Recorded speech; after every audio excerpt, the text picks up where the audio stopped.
Bismillahirrahmanirrahim. Assalamualaikum warahmatullahi wabarakatuh. Innal hamdalillah nahmaduhu wa nasta'inuhu wa nastaghfiruh. Wa na'udzu billahi min shururi anfusina wa min sayyiati a'malina. May yahdihillahu fala mudilla lahu wa may yudlil fala hadiya lahu. Asyhadu an la ilaha illallah wahdahu la syarika lahu wa asyhadu anna Muhammadan 'abduhu wa rasuluhu la nabiyya ba'dahu. Allahumma salli ala Muhammad wa ala alihi wa sahbihi wa man sara ala nahjihi ila yaumil qiyamah, amma ba'd. A'udzu billahi minasy syaithanir rajim. Bismillahirrahmanirrahim. Inna ad-dina 'inda Allahil Islam. Shadaqallahul azim. Jamaah sekalian rahmati Allah Subhanahu wa taala. Pertama mari kita panjatkan syukur kehadirat Allah. Tidak terasa kita telah memasuki malam-malam hampir malam 10 hari terakhir. Ini masih malam, ada yang 20, ada yang 19 gitu ya. Tentunya kita bersyukur begitu banyak nikmat yang telah Allah karuniakan, terutama nikmat iman Islam, rasa aman. Alhamdulillah kita bisa melaksanakan ibadah di bulan Ramadan tahun ini dengan aman. Karena kita tidak tahu apakah kita akan seperti ini. Yang jelas tidak semua diberi kesempatan yang sama oleh Allah Subhanahu wa taala. Ada saudara-saudara kita yang kita tahu misalnya di Myanmar, di Rohingya, di Palestina, apalagi Syria dan negara-negara lain, baik yang kita tahu atau tidak, yang pada saat di bulan yang penuh barokah ini mereka mendapatkan ujian dari Allah Subhanahu wa taala. Nah, tentunya dengan berkaca seperti ini kita bersyukur. Mari kita menjalankan ibadah Ramadan ini dengan sukacita. Menjalankan ibadah Ramadan ini dengan berupaya sedemikian rupa, dari waktu ke waktu semakin meningkat kualitas kita dalam melaksanakan ibadah. Karena kita tahu memang Allah Subhanahu wa taala memberikan kualitas hari-hari di bulan Ramadan, semakin akhir Ramadan semakin meningkat. Maka inilah yang dicontohkan oleh Rasulullah SAW dan para sahabatnya. Kalau kita lihat grafik ibadahnya, nah seperti ini. Artinya di awal terus puncaknya di 10 hari terakhir. Dalam sebuah riwayat dikatakan beliau mengencangkan ikat pinggang, masuk ke dalam Masjid Nabawi dan melaksanakan i'tikaf full sampai kemudian menjelang Idul Fitri. Ini yang kadang kita sedih ya, berbeda dengan umat Islam di kita. Kalau di kita grafiknya terbalik. Kalau Rasulullah dan sahabat tuh begini, kalau kita begini. Ya. Buktinya apa? Kalau di Ramadan itu di awal penuh masjid-masjid. Bahkan saya alhamdulillah sudah keliling di mana-mana ya. Namanya di awal Ramadan itu masjid, masya Allah panitianya sampai bingung. Bikin tenda di luar begitu ya. Nah, nanti 10 hari kedua tendanya ada, jamaahnya hilang. Ya. Apalagi 10 hari terakhir, kadang di suatu tempat tinggal satu baris begitu. Ya. Nah, moga-moga ya di Al-Huriyah ini istiqomah gitu. Ya. Kenapa demikian ya? Kadang budaya masyarakat kita. Di 10 hari terakhir kadang penuh, bukan masjid tapi terminal, tempat-tempat perbelanjaan begitu ya, terutama terminal nih, karena pengen pulang kampung ya. Ini bukan bermaksud kita mengatakan bahwa pulang kampung itu tidak baik. Pulang kampung baik, tapi tergantung, innamal amalu binniyat. Kalau pulangnya dalam rangka silaturahim, berkunjung kepada keluarga, ayah, ibu, atau saudara dan sebagainya, tentu ini suatu yang diperintahkan oleh Allah Subhanahu wa taala. Meskipun di zaman sekarang tidak sedikit orang pulang kampung niatnya juga lain-lain. Ada yang karena pamer-pamer gitu ya. Wah, ini aku punya ini ya. Wah, ini mobilnya merek ini ya. Ternyata mobil rentalan semua. Nah, jadi oleh karena itu tentunya kita harus memanage. Jangan sampai di 10 hari terakhir Ya, karena memang dalam hadis yang sahihnya disebutkan di situlah Allah Subhanahu wa taala menurunkan kepada kita ya, malam yang luar biasa disebut dengan Lailatul Qadar. Ya. Lailatul Qadri khairum min alfi syahr. Hadirin jamaah sekalian rahmati Allah Subhanahu wa taala. Yang membedakan umat Rasulullah sallallahu alaihi wasallam dengan umat-umat terdahulu adalah di dalam melaksanakan saum adalah bulannya. Kalau namanya puasa, umat terdahulu juga sama. Maka kalimatnya kan kama kutiba 'alal ladzina min qablikum. Tetapi umat-umat terdahulu waktunya mereka kalau tidak salah adalah di bulan Muharram. Sebelum kita syariatnya bahwa puasa di bulan Ramadan sama, Rasulullah sallallahu alaihi wasallam juga melaksanakan saum itu diantaranya di bulan Muharram. Nah, setelah turunnya ayat ya ayyuhalladzina amanu kutiba alaikumusiyam itu, maka Rasulullah sallallahu alaihi wasallam dan para sahabatnya tentunya dan kita melaksanakan ibadah di bulan Ramadan. Jamaah sekalian rahmati Allah Subhanahu wa taala, dengan Ramadan ini sekali lagi Ramadan merupakan karunia Allah Subhanahu wa taala yang luar biasa. Dengan Ramadan ini Allah Subhanahu wa taala ingin memberikan keadilan kepada kita umat Muhammad. Kenapa demikian? Umat Rasulullah sallallahu alaihi wasallam itu adalah umat yang dari sisi usia mereka tidak panjang. Usia kita rata-rata adalah 60 sampai 100 tahun. Sementara umat-umat terdahulu usia mereka ada yang sampai 1000 tahun. Tetapi jamaah sekalian rahmati Allah Subhanahu wa taala, dengan bulan Ramadan ini Allah berikan kesempatan kepada kita umat Muhammad untuk bisa mengalahkan umat-umat terdahulu, bukan dari sisi kuantitas. Tapi Allah memberikan kesempatan kepada kita dari sisi kualitas. Kalau kuantitas gak mungkin, umur kita sampai 1000 tahun gak mungkin. Tapi kualitas kita bisa melampaui umat-umat terdahulu. Kenapa demikian? Umat terdahulu usianya bisa ribuan, tetapi belum tentu nilai kualitas ibadah mereka ratusan atau ribuan. Kenapa demikian? Ini dia waktunya, yakni di malam Qadar. Lailatul Qadri khairum min alfi syahr. Malam Qadar itu lebih baik dari 1000 bulan. Jamaah sekalian, kalau saya hitung-hitung, misalnya kita diberi jatah hidup oleh Allah Subhanahu wa taala di dunia ini misalnya 60 tahun. Kita balik, saya ambillah yang paling tinggi misalnya 15 tahun. Berarti kita diberi kesempatan oleh Allah Subhanahu wa taala bertemu dengan Ramadan ini 45 kali. Kalau boleh saya bilang begini, masa sih dari 45 kali kita nggak bisa bertemu dengan malam Qadar 10 kali saja? Kalau 10 kali bertemu malam Qadar, maka luar biasa kualitas ibadah kita. 83 kali 10 udah berapa?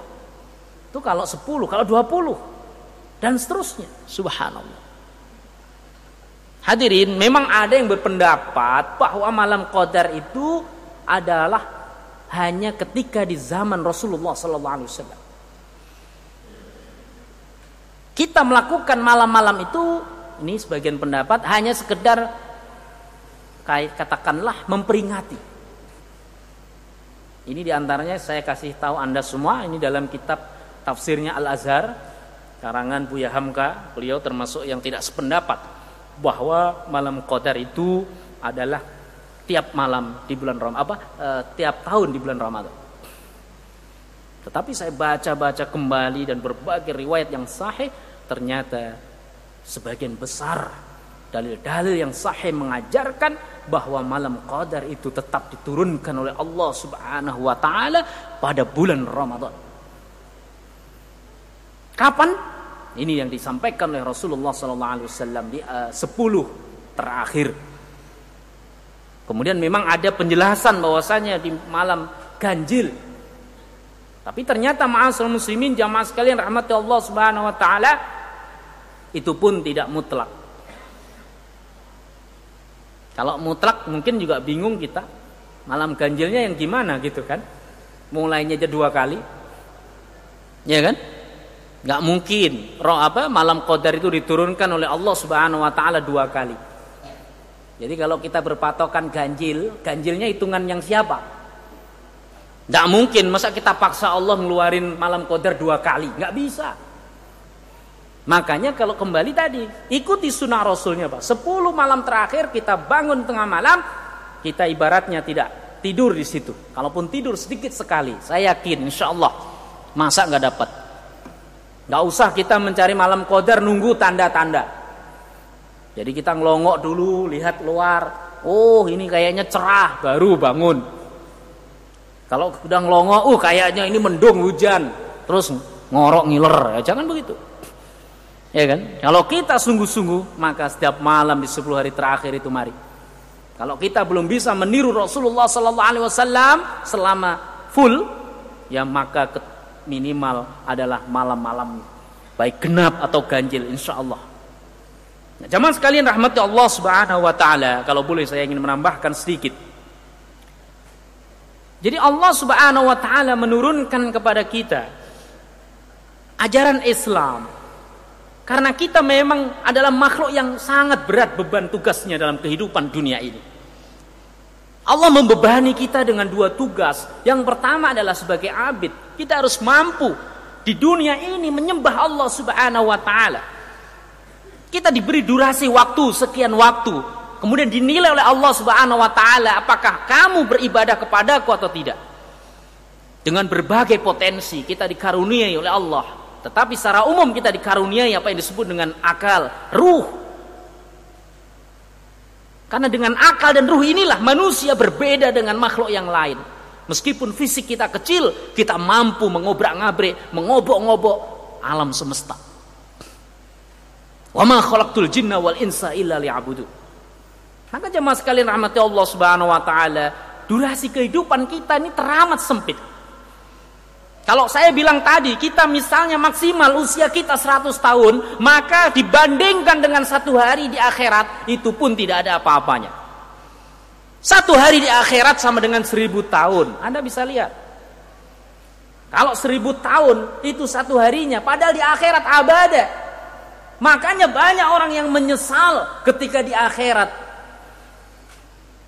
Hadirin, yang diminta sama Allah kepada kita adalah muslimun. Wala tamutunna illa wa antum muslimun. Jangan sekali-kali mati kecuali dalam kondisi berserah diri muslim. Yang tidak boleh mustaslimun. Apa itu? Berserah diri tapi terlambat. Kapan berserah diri terlambat? Yang pertama pada saat ajal. Jangan sampai kita baru sadar bahwa kita di dunia ini sedang mendapat ujian dari Allah Subhanahu wa taala, dinilai oleh Allah. Ketika diberi kesenangan, ketika diberikan sesuatu, kita merasa itu dari usaha kita. Atau sebaliknya, ketika diberi ujian yang berat, kita pesimis, kita putus asa dan seterusnya. Baru ketika kemudian di sini kita menyesal. Dan pada saat ajal itu artinya ketika ruh sudah di tenggorokan, itu sudah tidak diterima taubat. Contohnya siapa? Fir'aun. Anda boleh lihat nanti dalam surah Yunus ayat 90. Di situ digambarkan Fir'aun yang begitu congkak sombong. Ketika Allah Subhanahu wa taala habisi di lembah atau di Laut Merah, maka dia kemudian bertaubat kepada Allah. Maka Allah mengatakan tidak ada gunanya penyesalan. Dan yang luar biasa jemaah, ini sedikit di luar konteks yang saya bahas. Di dalam ayat berbicara tentang kisah Fir'aun ini, di dalam ayat selanjutnya 91-92, di situ digambarkan Allah mengatakan, dan kami selamatkan jasadmu untuk menjadi pelajaran bagi kaum-kaum kemudian. Jadi subhanallah, Allah buktikan jasad Fir'aun ditemukan dalam kondisi sujud, tapi tidak diterima taubatnya, dan jasad itu sampai sekarang masih ada. Kalau di tafsir Departemen Agama saya baca ada di Mesir. Ternyata saya ikuti perkembangannya, sekarang sudah tidak di Mesir tapi ada di Prancis. Tahun sekitar 1926 atau 30-an Itu orang-orang Mesir antara ragu atau tidak, ini betul nggak jasadnya Fir'aun? Karena di sana belum ada alat canggih, dibawa ke Perancis. Kemudian di sana diteliti, ada seorang namanya Dr. Maurice Bucaille, seorang ahli kulit, ahli ini dia ngambil sampel kulit dan dia terperangah mendapati betapa di dalam kulit itu memberikan informasi usia dari jasad ini yang sekian abad. Maka semakin yakin dia, dan dia baca di dalam surah Yunus itu, maka dia kemudian menjadi seorang mu'allaf. Dia mengatakan tidak mungkin Al-Quran ini adalah buatan manusia. Fal yauma yunajjika bibadanika litakuna liman khalfaka ayah. Itu dalam ayatnya. Ya, maka pada hari itu kami selamatkan jasadmu supaya menjadi pelajaran. Quran bicara sekian abad belum ketemu namanya ilmu kedokteran, kok sudah ada begini? Maka ini bukan buatan manusia. Itu seorang dokter Prancis, seorang ilmuwan. Dan alhamdulillah jamaah sekalian, sekarang kalau kita lihat perkembangan orang Islamis, perkembangan gelombang Islamisasi di Eropa, di Amerika luar biasa. Karena mereka masuk Islam dengan pemahaman, membaca Al-Quran, mereka memahami dan mengerti. Akhirnya mereka kemudian mendapat hidayah. Yang kita sedih kadang umat Islam itu sudah sering berinteraksi dengan Quran, karena sering interaksinya akhirnya nggak ngerti. Atau kadang kala saking salah di dalam memaknai bahwa Al-Quran itu suci, Al-Quran itu mulia, saking sucinya mulia, Al-Quran nggak pernah dibaca. Ya kan? Coba, mohon maaf kalau kita tes umat Islam yang di Indonesia sajalah, katakanlah katanya 180 juta, dites baca Qurannya, Masya Allah, belum tentu bacanya bener. Kalau dengar Quran dikencingi, Quran dibacok, Quran dilempar, mereka angkat itu namanya pedang celurit. Tapi giliran suruh baca nggak ngerti. Ini yang menjadi PR bagi kita. Makanya Quran itu harus dipahami, dibaca, dipahami, bukan sekedar ditaruh di tempat-tempat tinggi. Makanya kalau nanti dicek di rumah-rumah ada mushaf yang masih mulus, itu berarti jelas nggak pernah dibaca itu. Ya. Atau terbalik, jangan juga mushafnya dedel-duel gitu ya, rontok gitu. Itu juga nggak bagus. Berarti itu bacanya 1 menit, tidurnya 5 jam. Ya, Qurannya buat bantal, gitu. Jangan. Ya, tapi bagaimana Quran itu harus dibaca. Makanya yang bagus, tidak bagus ya tidak jelek ya, setengah-tengah lecek gitu. Karena sering dibaca. Ya, jadi luar biasa jemaah sekalian rahmatullah subhanahu wa taala, kita diberikan karunia oleh Allah subhanahu wa taala Al-Qur'an. Dan ini adalah bulan Ramadan, bulannya Al-Qur'an. Syahrul Ramadan alladzi unzila fihi Al-Qur'an hudan linnas wa bayyinatin minal huda wal furqan. Di luar Ramadan Rasulullah sallallahu alaihi wasallam melarang sahabat menghatamkan Al-Qur'an kurang 3 hari. Tapi di bulan Ramadan Rasulullah sallallahu alaihi wasallam membiarkan para sahabatnya bermesra-mesraan. Ada di antara mereka yang hatam dalam sehari semalam sekali, ada yang sehari semalam 2 kali, ada yang sehari semalam 3 kali. Rasulullah sallallahu alaihi wasallam tersenyum. Coba kalau sehari semalam 3 kali hatam, itu Anda bisa bayangkan, nggak kemana-mana. Kalau Anda boleh coba silahkan, dijamin bokongnya trepes.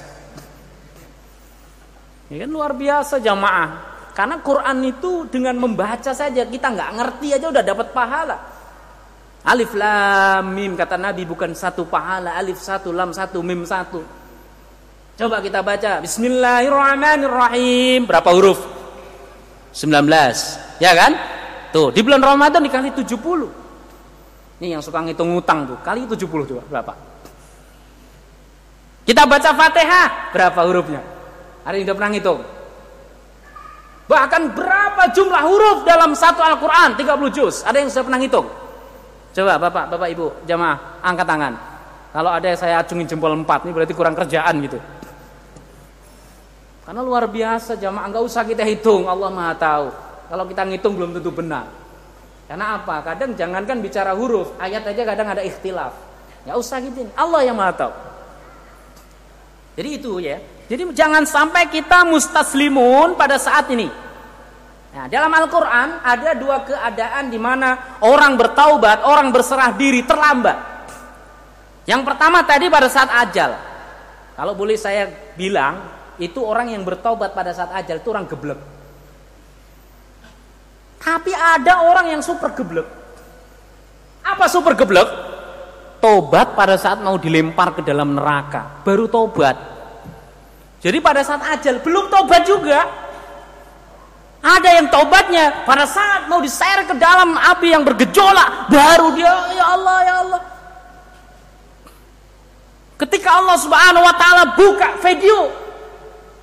Kalau sekarang orang pinter bikin ini video karangan manusia nggak ada apa-apanya. Allah canggih nanti. Setiap kita rekamannya dibuka, style no, kamu mulai dari balik sampai mati ngapain aja, tahu semua. Dan manusia baru tersentak bahwasanya durasi kehidupan di dunianya teramat pendek. Itulah yang membuat dia menyesal. Makanya dalam Al-Quran baca, mereka bilang apa? Duhai Tuhan, kembalikan aku di dunia dan aku akan menjadi orang yang saleh, aku akan menjadi orang yang bersedekah. Tapi sekali lagi Allah berkata, apa yang kamu sesali adalah terlambat. Maka jamaah sekalian, mari kita berserah diri kepada Allah. Kita penuhi seluruh apa yang menjadi perintah Allah. Kita laksanakan. Apa yang menjadi larangan Allah kita tinggalkan. Karena apa? Kita harus yakin Allah adalah Al-Khaliq, pencipta. Maka Allah tahu betul bagaimana karakteristik ciptaannya. Ketika Allah membebani kita begini-begini, Allah tidak akan membiarkan kita tersesat. Nih diberi petunjuk, yakni Al-Quran. Ini dia Al-Islam. Tapi kadang manusia di dunia ini sering membantah. Ketika diberi perintah Allah, pilih-pilih. Yang enak laksanakan, yang gak enak nanti dulu. Yang dilarang sama juga. Ketika yang enak, tinggalin. Yang gak enak nanti dulu. Inilah orang-orang yang seperti ini yang merugi. Orang yang beriman, sam'an wa ta'atan. Qalu sami'na wa ata'na. Orang yang beriman. Kalau orang Yahudi terbalik. Qalu sami'na wa asayna. Jadi kadang kita heran. Ini padahal dilarang kok ngerti. Ya dia baca ayat kok. Yang membedakan kita dengan orang-orang ahlul kitab adalah mereka membaca tapi bermaksiat. Tetapi kita membaca, kita mentaati. Termasuk diantaranya kita menjalankan saum atau puasa. Hadirin jamaah sekalian, makna Islam yang kedua, ini kalau boleh saya tambahkan 5 menit. Boleh nggak ini? Boleh nggak? Harus ikhlas. Kalau nggak ikhlas nggak apa-apa, kita tutup aja. Boleh nggak nih? 5 menit. Takutnya pada tidur yang pojok. Makna Islam yang kedua adalah as-salamah. Bersih dan suci. Tidak ada di dalam agama manapun yang mengajarkan kesucian secara totalitas kecuali hanya dalam Islam. Islam bicara kesucian, baik lahir maupun batin, baik jiwa, baik raga atau ruh, semuanya. Saya tidak banyak bicara yang lain, fokus ke puasa. Saya beri contoh puasa. Allah mewajibkan puasa itu dari sudut manapun luar biasa. Tadi saya bicara kan kebersihan. Mohon maaf sedikit dulu. Di luar Islam tidak ada diajarkan kebersihan. Masalah toharoh misalnya, masalah bersuci nggak ada dalam agama lain. Orang habis buang air menyucikannya dengan apa? Ya sena udele dewe. Islam harus dengan air. Nah, nggak ada air baru istinja. Istinja itu dengan batu. Rasulullah SAW pernah pada saat beliau buang hajat tidak dapat air, maka beliau memerintahkan sahabat mencari batu. Sahabat ngasih 3, dicek sama Nabi, yang satu ternyata kotoran yang kering. Kata Nabi, ini kotoran, ganti batu yang bener. Tuh artinya Nabi sangat teliti, nggak mentang-mentang kering. Coba kalau dipakai, ditiru sama kita, koreng semua tuh. Kalau orang Barat, yang kadang kita bangga sama orang Barat nggak ngerti. Sampai detik ini orang Barat kalau buang air pakai tisu, saudara. Terus pakai lotion baru. Yang heran kenapa kita umat Islam ikut-ikutan gitu ya, bersih-bersih pakai tisu doang gitu. Kita kalau habis junub mandi wajib, mereka nggak mandi. Umat Islam yang laki wajib khitan. Orang-orang non muslim nggak wajib. Nah, alhamdulillah Pak, sekarang orang non muslim anak kecil dihitan Pak. Saya punya tetangga Nasoro, itu anaknya di Hitan. Saya bilang, bapak, kok di Hitan? Ya pak, bagus pak. Ya kan? Buktinya mereka itu tidak ada syariatnya. Kalau kita dengar mu'alaf, misalnya umur 40 tahun masuk Islam, tuh setelah bersyahadat baru di Hitan, ya kan? Untung aja masih ada dokter yang mau motong tuh. Guntingnya kayak apa tuh? Tuh, kita baru ngeh kan, kayak begini nih kayak saya angkat, kita baru sadar luar biasa Islam. Kita bicara puasa. Oke, kita punya puasa sunnah, ada Senin Kamis, ada Ayyamul Bid, ada Muharram sebelum Muharram, ada puasa Tarwiyah, Arafah, dan puncaknya ada puasa Nabi Dawud yang disunnahkan Rasul. Katakanlah kita ndablek, kita males, kita nggak puasa, maka dipaksa oleh Allah Subhanahu Wa Taala di bulan Ramadan ini kita berpuasa, dipaksa yang positif. Hadirin, coba kita bayangkan. Saya bukan seorang dokter. Saya tidak mau menjelaskan karena nanti salah saya. Kalau bapak tidak percaya, ibu tidak percaya, baca buku-buku karangan dokter. Misalnya Dadang Hawari bikin tuh puasa sehat, bukunya ada, silakan baca. Saya hanya cuma memberikan penjelasan singkat ringan.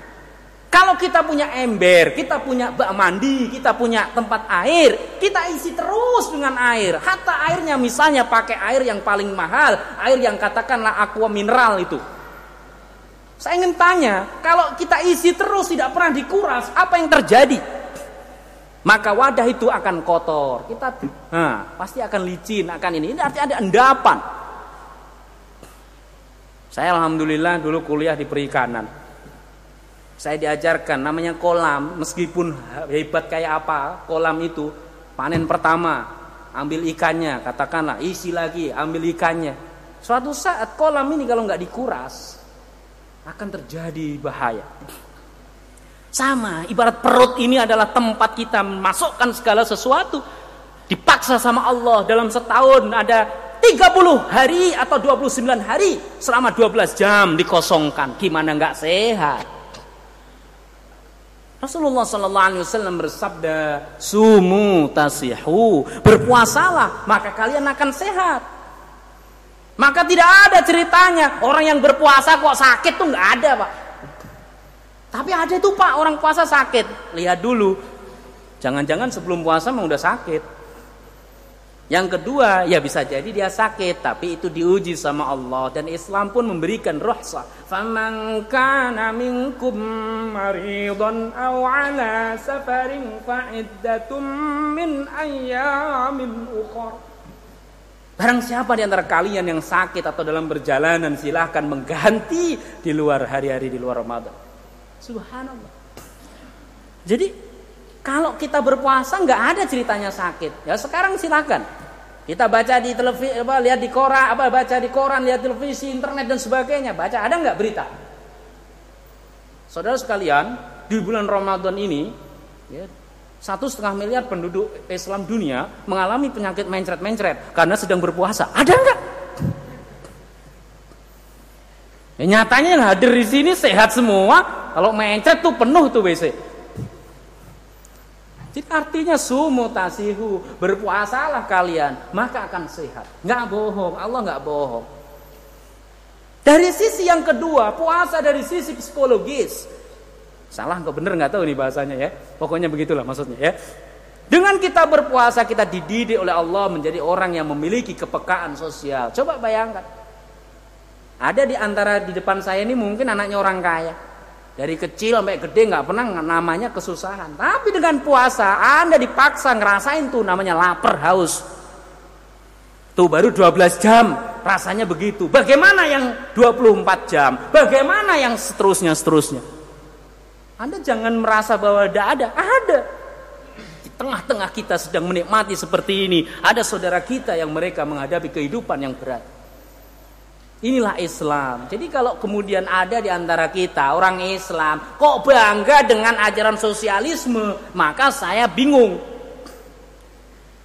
Waktu saya masih kuliah seperti Anda ini adik-adik saya pernah ketemu sama teman UIN. Ya enggak semua, kasus saja ya. Ya, dia pakai baju Che Guevara. Che Guevara ini tokoh komunis Kuba. Misalnya dia orang Argentina. Saya baca juga. Terus saya tanya kepada dia, ente pakai baju itu apa maksudnya?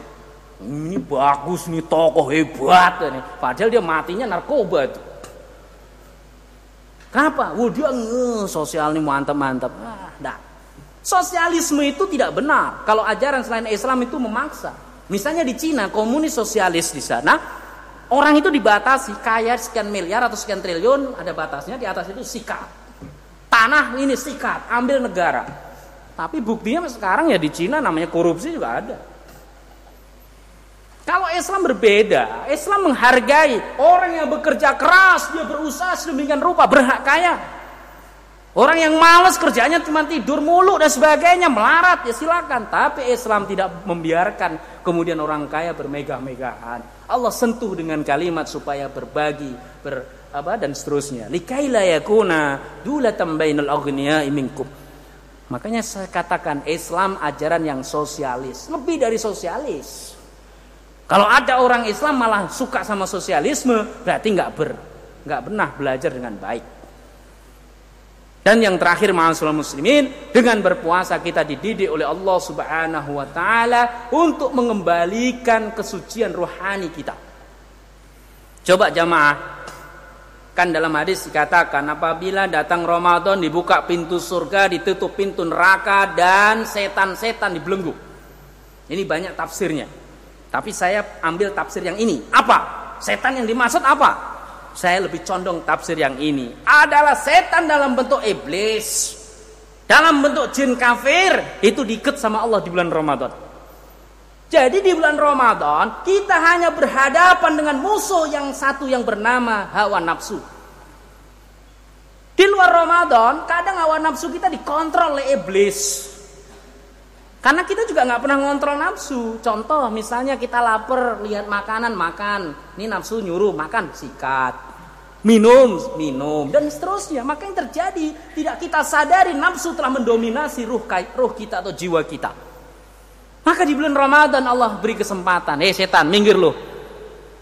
Biar hambaku ini mengembalikan kesuciannya. Maka kita diberi kesempatan oleh Allah Subhanahu wa taala dengan berpuasa, dididik dengan sederhana. Di siang hari kita diharamkan memakan yang halal. Kita lapar, nafsu nyuruh, makan. Kita masuk ruang makan, nggak ada orang, tapi akhirnya ruh kita yang ngontrol. Nafsu, Allah dan Rasulnya belum bolehin, nanti dulu, nggak jadi.